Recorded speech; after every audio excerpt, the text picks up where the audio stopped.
Hello guys, welcome back to our channel. നമ്മളിന്ന് മാങ്ങ ഉപ്പിലിട്ടിട്ട് അച്ചാറിടുന്നത് എങ്ങനെയാണെന്നാണ് കാണിക്കുന്നത്. അതിനായിട്ട് നമ്മൾ കുറച്ച് വലിയ മാങ്ങ എടുത്തിട്ടുണ്ട്. വലിയ മാങ്ങ ചമ്മന്തി അരയ്ക്കാനൊക്കെ ആയിട്ടാണ് നമ്മൾ ഉപ്പിലിട്ട് വയ്ക്കുന്നത്.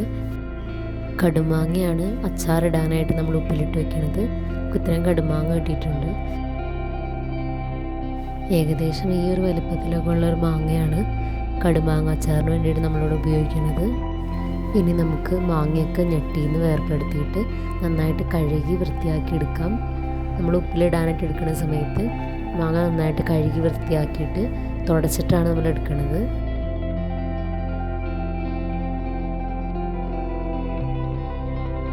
വലിയ മാങ്ങയൊക്കെ കഴുകി വൃത്തിയാക്കി വെച്ചിട്ടുണ്ട്. ഇനി നമുക്ക് കടുമാങ്ങ അച്ചാറിന് വേണ്ടിയിട്ടുള്ള മാങ്ങ കഴുകി വൃത്തിയാക്കി എടുക്കാം.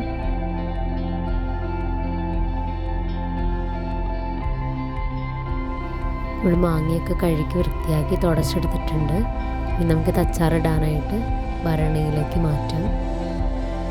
ഭരണിയിലേക്ക് മാങ്ങ മാറ്റുന്നത് ഓരോ ലെയറായിട്ട് മാങ്ങ ഇട്ടതിന് ശേഷം അതിൻ്റെ മുകളിലേക്ക് ഉപ്പ് വിതറാം. അതിൻ്റെ മുകളിലേക്ക് അടുത്ത ലെയർ മാങ്ങ ഇടാം. എന്നിട്ട് ഉപ്പ് വിതറാം. അങ്ങനെയാണ് നമ്മൾ എടുക്കുന്നത്.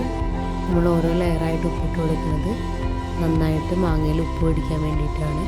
എല്ലായിടത്തും ഉപ്പെത്താനും മാങ്ങ ചീത്തയായി പോകാതിരിക്കാനും വേണ്ടിയിട്ടാണ് നമ്മൾ ഓരോ ലെയർ മാങ്ങ ഇട്ടിട്ട് അതിൻ്റെ മുകളിലേക്ക് ഉപ്പിട്ട് കൊടുക്കുന്നത്.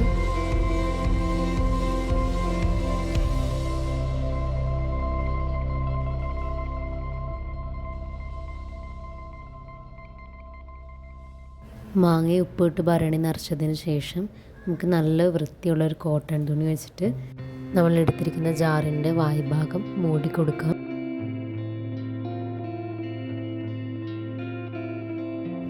ഇതുപോലെ തന്നെ നമുക്ക് കണ്ണിമാങ്ങ അച്ചാർ ഇടാനായിട്ടുള്ളതിന് മാങ്ങ കഴുകി വൃത്തിയാക്കി ഉണക്കി വെച്ചിരിക്കുന്നത് നമുക്ക് പാത്രത്തിലേക്ക് ഇട്ട് ഓരോ ലെയറിന് മുകളിലായിട്ട് ഉപ്പിട്ട് കൊടുക്കാം.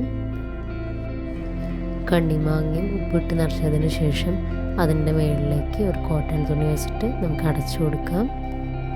ഇത് 2 ആഴ്ചയ്ക്ക് ശേഷം നമ്മൾ കണ്ണിമാങ്ങ ഉപ്പിലിട്ടാണത് എടുത്തിടുന്നതാണ്. ഇത്രയും നന്നായിട്ട് ചുരുങ്ങി മാങ്ങയിലുള്ള വെള്ളമൊക്കെ ഉപ്പിലേക്ക് ഇറങ്ങിയിട്ടുണ്ട്.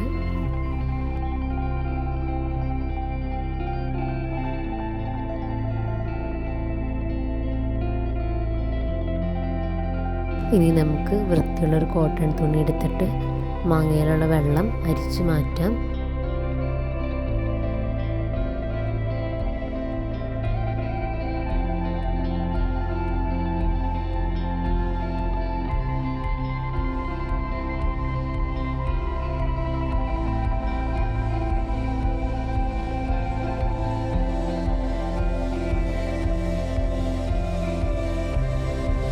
മാങ്ങയിലെ വെള്ളമൊക്കെ അരിച്ച് മാറ്റിയിട്ടുണ്ട്. ഇനി നമുക്ക് അച്ചാറിടാനായിട്ടുള്ളത് നോക്കാം. അതിനായിട്ട് നമ്മൾ കുറച്ച് കാശ്മീരി മുളക് പൊടി, സാധാ എരിവുള്ള മുളക് പൊടിയാണ് എടുത്തിരിക്കുന്നത്.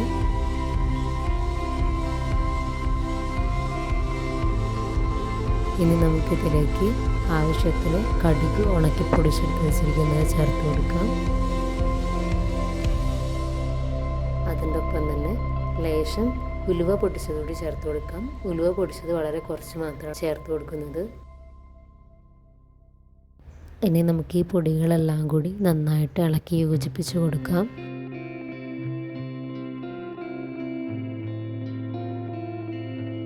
പൊടികളെല്ലാം നന്നായിട്ട് യോജിപ്പിച്ചെടുത്തിട്ടുണ്ട്.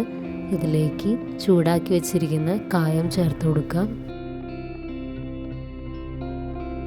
കായം ഇളക്കി മിക്സ് ചെയ്യുന്നതിൻ്റെ ഒപ്പം തന്നെ നമ്മൾ നേരത്തെ അരിച്ച് മാറ്റി വെച്ചിരിക്കുന്ന മാങ്ങയിൽ നിന്ന് എടുത്ത വെള്ളം കൂടി ചേർത്ത് നല്ല പേസ്റ്റ് പരിവാവുന്ന വരെ ഇളക്കി കൊടുക്കാം.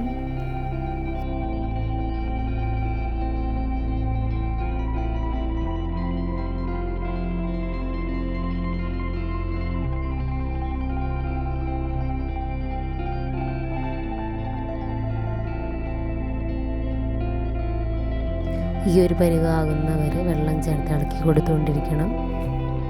ഇനി നമുക്കിതിലേക്ക് നമ്മൾ നേരത്തെ മാറ്റി വെച്ചിരിക്കുന്ന മാങ്ങയും കൂടി ചേർത്ത് കൊടുക്കാം. നമ്മളിത് അന്ന് ഉപ്പിലിട്ട് എല്ലാ മാങ്ങയ്ക്കും കൂടി ചേർത്തിട്ടാണ് മിക്സ് ഉണ്ടാക്കിയേക്കണേ. ഇത് കുറച്ച് ചേർത്ത് നമുക്ക് മിക്സ് ചെയ്തെടുക്കാം.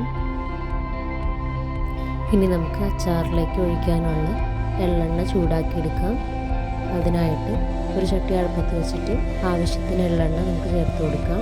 എള്ളെണ്ണ തിളച്ച് വന്മയും അത് കുറച്ച് ആറെണ്ണ വരെ നമുക്ക് മാറ്റി വയ്ക്കാം.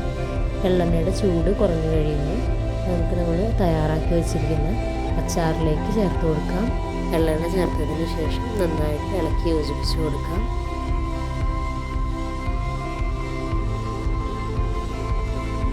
നമ്മുടെ അച്ചാർ ഇവിടെ റെഡി ആയിട്ടുണ്ട്. നമുക്കിനിത് പാത്രത്തിലേക്ക് പകർത്താം.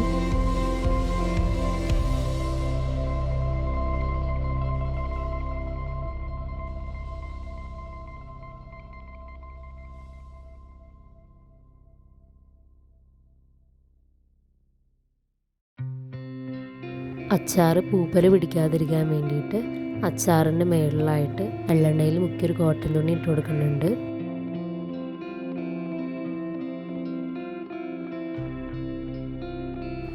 ഈ അച്ചാർ നമുക്ക് 1 വർഷം വരെ കേടുവരാതെ സൂക്ഷിക്കാൻ സാധിക്കും. വീഡിയോ ഇഷ്ടമായെങ്കിൽ എല്ലാവരും ലൈക്ക് ചെയ്യുക, ഷെയർ ചെയ്യുക, സബ്സ്ക്രൈബ് ചെയ്ത് ചാനലിന് സപ്പോർട്ട് ചെയ്യുക. Thanks for watching. Have A nice day.